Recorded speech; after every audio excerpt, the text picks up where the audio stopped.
John, how's it feel? Warm? Alright, so it's actually so good. Notice we only put it on the top side. I can run my finger down on the bottom side all the way to the hot block. It's not hot at all. So, like I said, it's just a good product that we're going to actually start offering.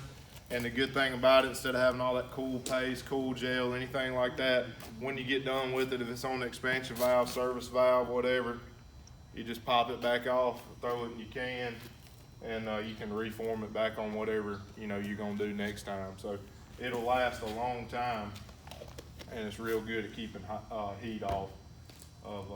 If you wash your hands every time before you form it around there, it'll keep it off your hands so bad, and it'll keep it where it's moist. So you tell me on the pipe, all I gotta do is stick it on top of it? No, I would. I did that as an example. No, I would actually form it all the way around just to be safe with it. But I was just showing the example of that. All right, so we're also going to have this flame resistant blanket in stock, and this has been actually pretty popular for the classes. So the demonstrations that I've seen, it is magnetic. I don't have anything to throw it up against, but it is magnetic. You can just throw it up against the air handler. If you're soldering it in, you got a little slot right there that you can have your copper lines run out. Okay, you can make your solder joint right there. You're not going to get burn marks on the air handler. You're not going to burn the insulation up in the cabinet, melt your rubber grommets, anything like that. Or there was I seen an example where they was working in a real tight closet, and they just kind of pinned it up in the sheetrock because they were soldering real close to the sheetrock, and it just kept the black marks and stuff off the sheetrock. So that's the flame resistant blanket that we're also going to have in stock. All right. Keep them little beads off the plastic pans too. Yep. So, all right. So has anybody tried to solder aluminum before? Yep. Okay. Is anybody successful at soldering aluminum before? He didn't look pretty, but It was there. All right. So at what temperature does aluminum melt? I know that y'all might be thinking that's useless information, but I'm trying to explain why we chose the rod that we're actually using today. Anybody got a guess at what aluminum melts? What's that? Well, I said rods melt at 7, don't they? These rods will actually melt at 600. 600? 600. Okay. So aluminum will actually melt at 1200 degrees, or if you want to be exact, 1221 degrees. Aluminum will melt. So this rod will actually melt or work, solder, whatever you want to call it, at 600 degrees. So pretty much half of the melting temperature of aluminum. So this is a solid aluminum rod. It's not a flux core rod. So our flux is actually separate. You'll see it in the container over there. There's a lot of flux core rods on the market, but all the other aluminum rods that we're aware of work or melt or solder, whatever you want to call it, at about 800 degrees or 900 degrees. So this is the lowest temperature rod out there to try to give you more leeway before you actually burn a hole in the aluminum. So that's one reason we chose this rod. Another reason, so a flux core rod, the flux is actually inside the rod and the material's on the outside of the rod. So on a flux core rod, if it's easy out here in the warehouse or on a bench, but in a real world scenario, it's not the easiest rod to use, because a flux core rod, to make a good joint, the best way to do it is to go at it directly at a 90-degree angle. So let's say if this is your coil, to go right here, that way your flux is coming out of the inside of the rod, cleaning the coil, and then your material will fall in and make the joint. Well, if you're up in the attic and the air handler is laying horizontal, or it's just a bad angle, or you can't get the panels completely off of it, okay, there's not many times that you're going to be able to go straight on with that flux core rod. With this rod, we put the flux down where we want it, and then if we need to come in at an angle or whatever we need to do to get in there to make the joint, we can do that. So another advantage of why we chose this rod is the flux. So the actual flux has a tail, and what I mean by a tail is it's going to tell you when it's ready to actually solder. On that flux core rod, you'll be heating aluminum. Aluminum will not change color. Okay, you're going to be sitting there heating, and then it will just disappear on you. Okay, it's not going to glow red.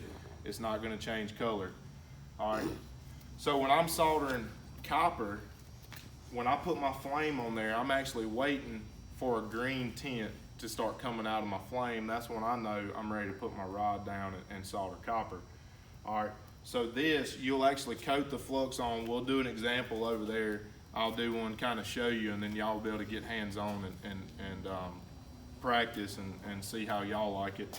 But you'll put the flux on, you'll coat the flux on it, and it'll be kind of a grayish color, the flux will be. As you're applying heat, the flux will actually go clear.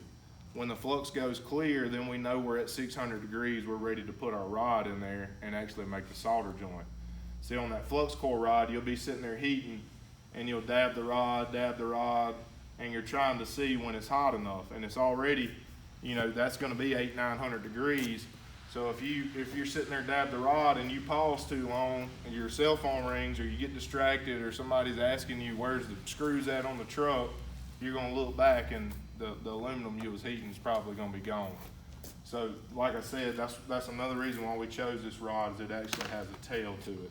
So we'll walk over here and do a look.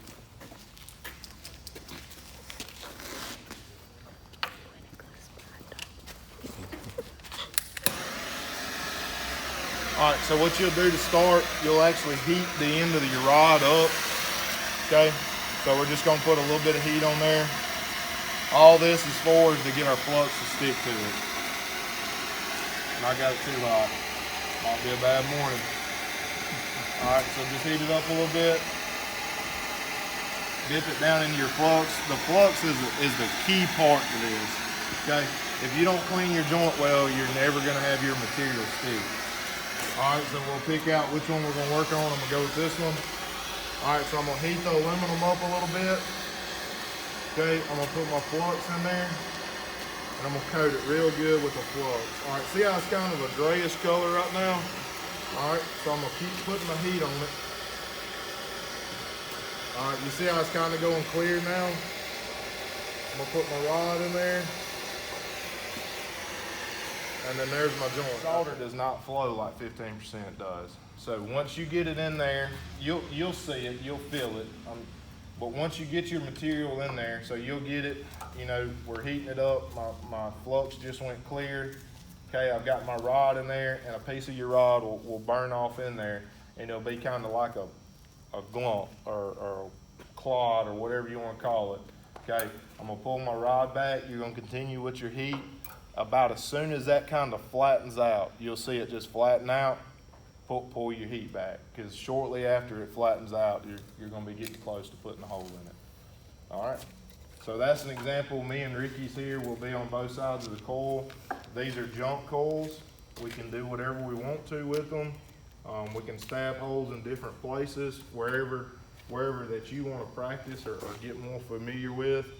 And if we run out of holes, we can put more holes in them. So if we blow a hole in it, it's fine. You can try to fix it, or you can move on to the next one.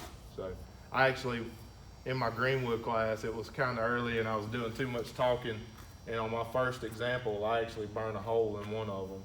And then I was able to actually patch it back up and fix it. But it's gonna happen, so. All right. You almost have to, yesterday in our class in New Albany, there was people blowing holes in it so they could patch them. And I mean, you Yeah, they were doing it on almost purpose so gotta they could, yeah. blow. I mean, you got to hold it there for a pretty good. They were trying to put real big holes in it so they could try to fix them or whatever. They were doing it intentionally. Yeah, that's basically what you do, is just build a bridge, and then once you get done, just heat it How long off does it and take throw to get from 600 to 1200 degrees on it? So it Get to depends that on. point of It melt depends. or- Every torch is different.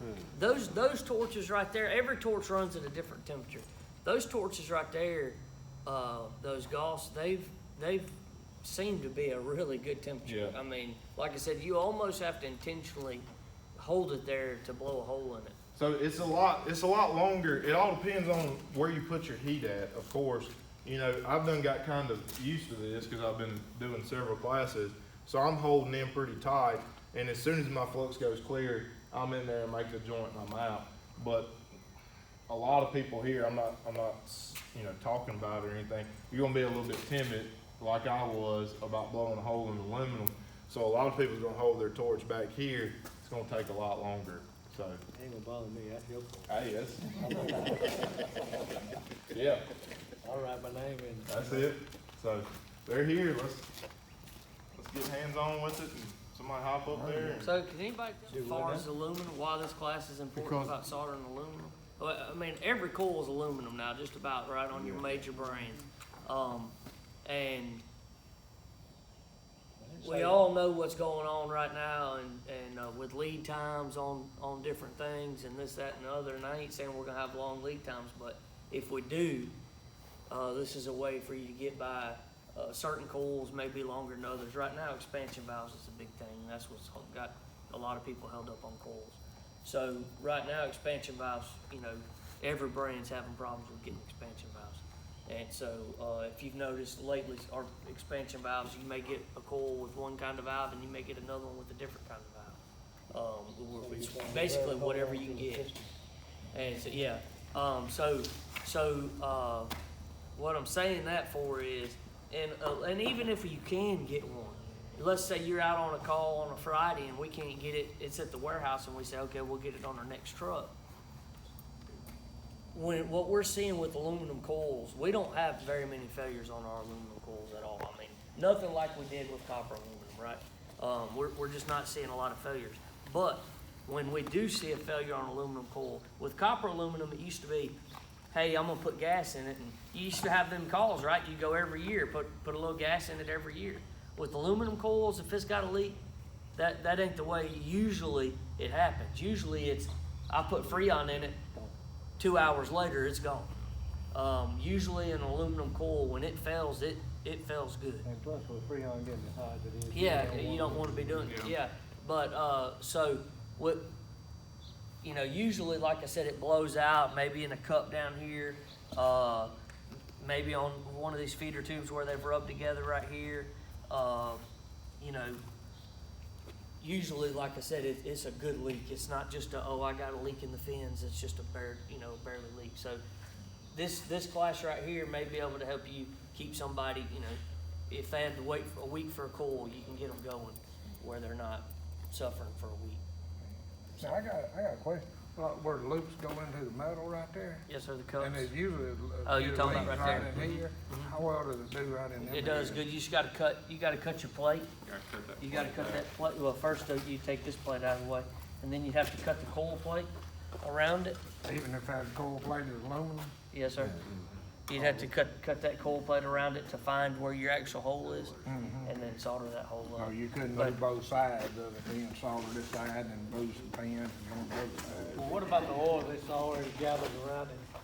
You can just burn it burn, off or? I'd burn it off probably. I mean, so it's always a good idea to hit it with a wire brush or just a small piece of sandpaper. The Flux normally does a real good job of cleaning it and making it stick. But Those grooves with the sandpaper stuff gives us some dress. right, yeah. Yeah, and So- it cleans off. Like if you got like one of these over here, it's got some rust to it. That flux is really. We haven't really cleaned any with We the wire haven't. brush. I mean, we just go to town on all these end loops, but there's not a lot of trash on these end loops where we put the holes, and that flux, it cleans it up real good and it sticks right to it. But we've tried in some classes to get down, down here on these cups and stuff where you usually have your leaks. And if there's rust, that flux won't clean that rust, it won't stick to it. Even the flux won't stick to it. And so if you got, I'd recommend just to hit it with the wire brush. The kits that we're bringing in, one of the Got kits a we're little bringing in, small wire it's a brush. little kit like that. It's got short rods. They're 8-inch rods. And it's a handy kit because you can just stick it in your pocket and go. But it comes with one of these. It comes with a pack of these rods, but they're, like I said, 8-inch. And then it comes with a pack of the aluminum to copper rods. And then it comes with a little wire brush to clean it with. Well, about the size of a toothbrush. But We also I've got some holes over here in the fins that I've simulated too. We can get in the fins and make joints as well. And if we need to, I can make several more. if you get into the fins, you'll notice it's gonna take a lot more heat A lot of heat. to get that soldered because the fins grab the heat and dissipate it. And so you're gonna think you're gonna, some of them fins gonna get melted. That's just all there is to it. So, don't be scared to melt the fins. Then you got, Strike it with that, and then you'll Yeah, we haven't had any failures here, but I've been hearing through these classes that a lot of other brands have a lot of failures right there. or what you do if you got the sealant on there. We've cut that off, which is very hard because that sealant goes all the way around it, but you can cut that off, clean it up, and it will solder to it. Okay. Not this stuff, but the copper, the Lumisol, yeah, I've got that. it will solder to it. Okay. But, Then just clean it up. They just clean it up best you can, but like I said, I hadn't seen any failures, on ours, but. Hey, Ricky, number for number, man, we ain't having problems out of aluminum ones, it's these damn copper ones we're having problems out of. That's the rod that is aluminum to copper. Oh, okay. We can get Yeah, that. it's a in. Flux Yeah, Core, you it's a don't Flux use the Core, Flux on yeah. it. I got a question. Yes, sir. If you have a hole like on the bottom of it, will you have to remove the unit or will it? It'd be easier to remove it, but I mean, if you can yeah, get if to you it, can get to you it, you can, can get and that's what he was saying about the other rods. We do sell another rod, but it's Flux Core. And your rod has to be up so the flux runs out of the rod down. But with this, you melt the flux on the end of this so you can get it to go on it even upside down. So I mean, but if if it's easier to get to, you may have to take it out to get to it. It just depends on where it's at and so forth. Now I will say one other thing before we get started on the fins. We've had this question a bunch. When you pull the fins away so you can get to a leak, it's not going to change much of the unit. It may change the efficiency just a hair because you are changing the heat exchange of that coil, but it's not going to change it much. But where it will cause issues, if you got an upflow or a downflow, basically if you got a vertical air handler and you've got a leak on your inside loop here, so you have to pull your coil out, turn it upside down, pull your fins on the inside to get to this inside here. When you put it back in, it's going to change your water pattern because your water runs down the fin into the drain pan. They're going to run down and hit that hole and drip in the closet floor. So just be aware, if you have to do that to get somebody by, put a pan under there. You're only doing it till you can get a coil a week or so. If it's the 4th of July, though, Yeah, it'd they'd be be happy hard to to have put the in pan the down there to have a little bottom. cooling at the right time of year. So just remember that, keep that in mind. Well, when you repair these leaks, are they short time or long time? No long term. You don't have to replace a coil if you don't want to. But if it's warranty, I'd replace it. This is to get them by. But if it's not warranty and they don't want to buy a new coil, you can patch it. It's long term. It's not like when we patched a copper coil, you weakened the copper around it, right? If it was an old coil, you'd say, I ain't touching that old thing. I'm gonna make leaks all in it. Aluminum's not really the same way. You can patch that and you're not gonna change it. And these rods are actually at 30,000 pounds, 30,000 PSI. It's stronger And than so the they're- actual aluminum. Yeah, you'll split the line before you'll break where you Before solder. you'll break your repair, yeah. All right, y'all go ahead. Try Get on it. Get it all over off the rod. Put your flame down there. All right, now keep holding it. All right, Let it go now you for ready? Hold on a little bit. All right, now it's clear. Now put the rod in. Put it in the hole like a dot. What about wire brushing them beforehand, Ricky? All right, If now you pull back, want a pull nasty back. joint with a lot of rust on it, you need to clean it up before, or you're not gonna get it to stick. I mean, going flux for that? Now, are we going see, I for any think they're color gonna get that. change like they No, are aluminum when doesn't on? change. Well, that's what Yeah, you stuck do. to the You side, gotta but put your that's flux not on there. We'll put you another dial in there. It's not really it's not gonna flow very well. So where you put it on there is pretty much where it's gonna Oh, stay. just go and stay, okay. Yeah, I mean, it might flatten out a little bit, but you're not gonna run it.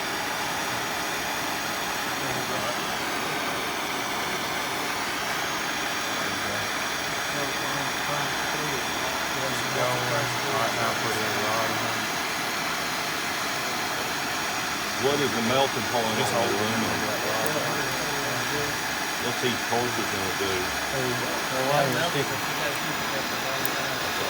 That rise melt at 600.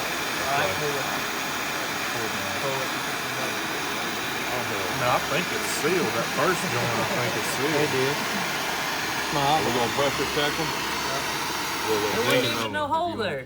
I made one. What the hell are you talking about? He wanted to see what Hell, they Paul do. don't mean nothing to me. Heat this up. Heat it up, yeah, that's good. You get Heat that hole up a little bit first. Alright, now put your flux in there. see that little sparkly stuff? Is that just where you knock the hole? Probably. Burn it on there. There you go. Good coating. Alright, now wait till. Alright, now put your rod in there. Right in that hole. Keep holding it. Put it in there.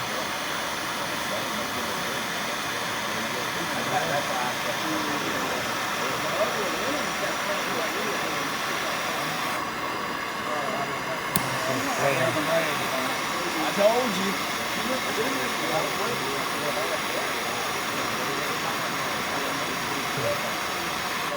There you go, pull it back. Let's see. It just didn't have, like, kind of pushed it on in there when you went back that second time.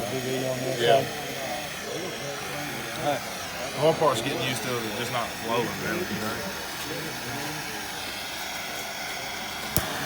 If you want to, you can press that down, now you can let go of the trigger. There you go. That way you can sit there and fight that. So heat it up just a little bit. Rod's probably already a little bit hot. Alright, now put your flux in there. Kind of burn it on. You're gonna need more flux than that. Yes, sir.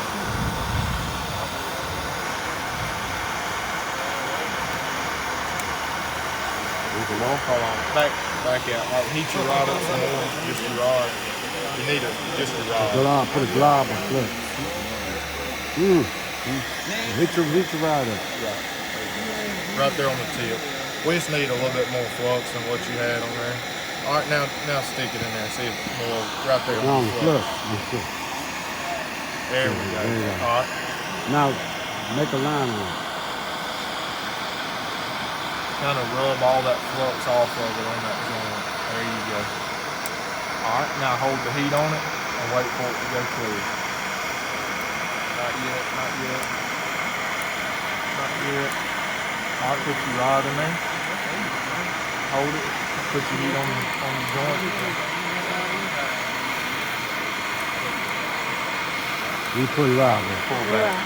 Now There you go. A little bit of heat, a little bit of heat. A little bit more. All right, pull back. Looks pretty good. It's sealed. Try another one. Keep the rod back up a little bit.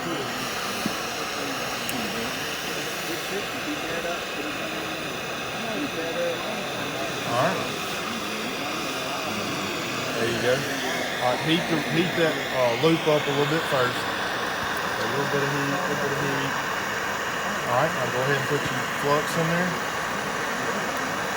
Try to get all of it off of your rod. Try to run the side of your rod down there. There you go. There we go. All right, now hold the heat on that and wait till that flux goes clear. Keep holding it. Keep going, keep going. Keep going. Come down with your flame just a little bit. There you go. All right, now put the rod in there. Just hold it in there. All right, pull it back. Pull the rod back. Come down with your heat. All right, pull your heat back. I'm coming from the side. I can't really see. You gotta leave it up from the bottom of it.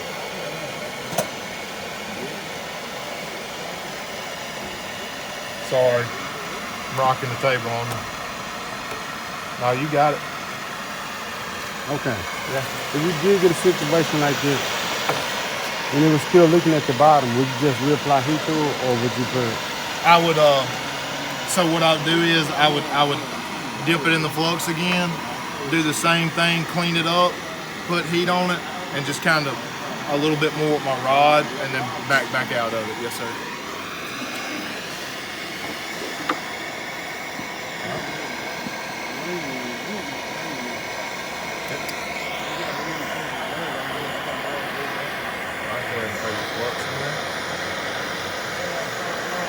Kind of roll.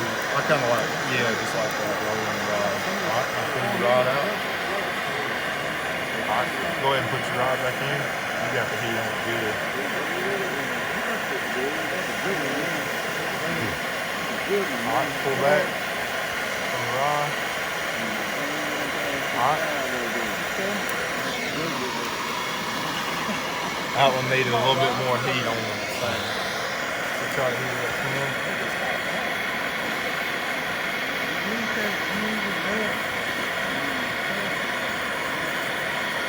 Alright, pull back to the bow. There you go. Yeah, it looks good there. It's hard for me to see from this angle. What is it?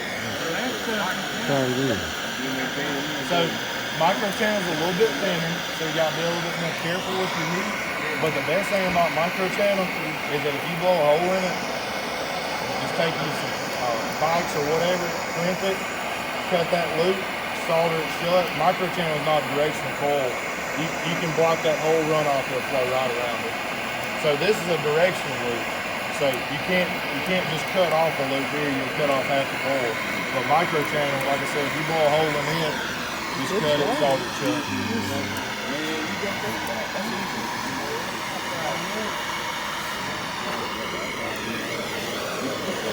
How was that one? I did another one. How was Which one was it? this one right here? Yeah, it looks real. That one looks real good. That's what I said. Look perfect. Yeah.